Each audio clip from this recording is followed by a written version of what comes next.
Today, we are sharing our teaching philosophy and demonstrating how it would apply in a classroom setting. Our teaching philosophy is centered on leading through examples based on Bandura's theory of observational learning. Bandura explains that children learn not only through direct instruction, but also by watching and imitating others.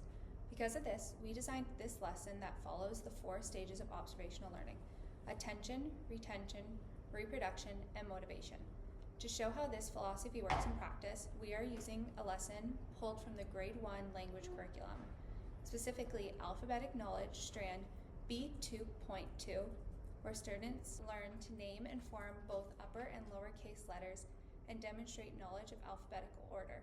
Our focus for this demonstration is on teaching students how to form the letters A.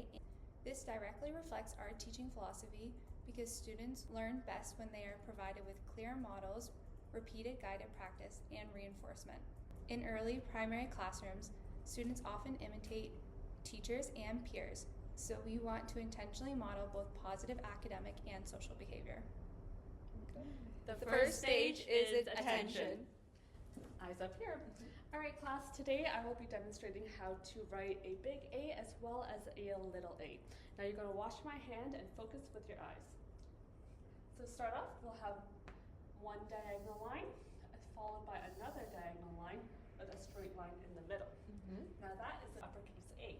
Now to make a lowercase a, how to remember it is a circle with a tail. There you go. The next stage is retention. So for this step here, we have this worksheet that has these guided prompts where they can trace out the capital A as well as the lowercase a.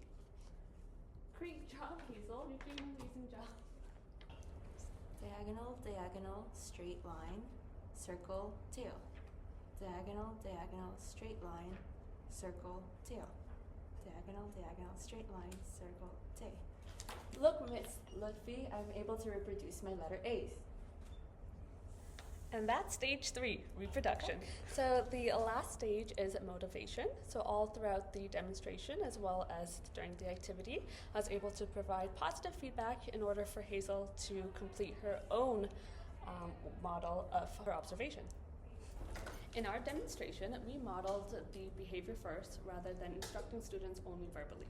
This aligns with Bandura's social cognitive theory, which states that learning happens through observing others, remembering the demonstration, reproducing it, and being motivated to continue. The worksheet supports the retention stage, helping students transfer the new skills to long-term memory.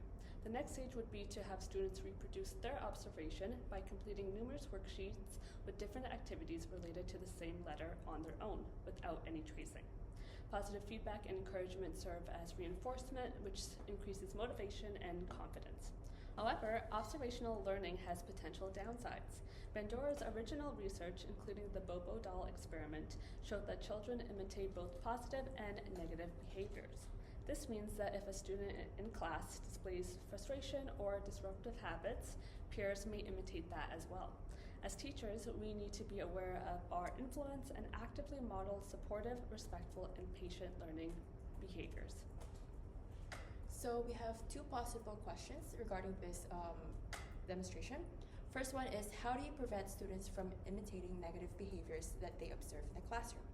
Our response will be that we can guide imitation using consistent reinforcement, both positive and corrective, by providing constant feedback.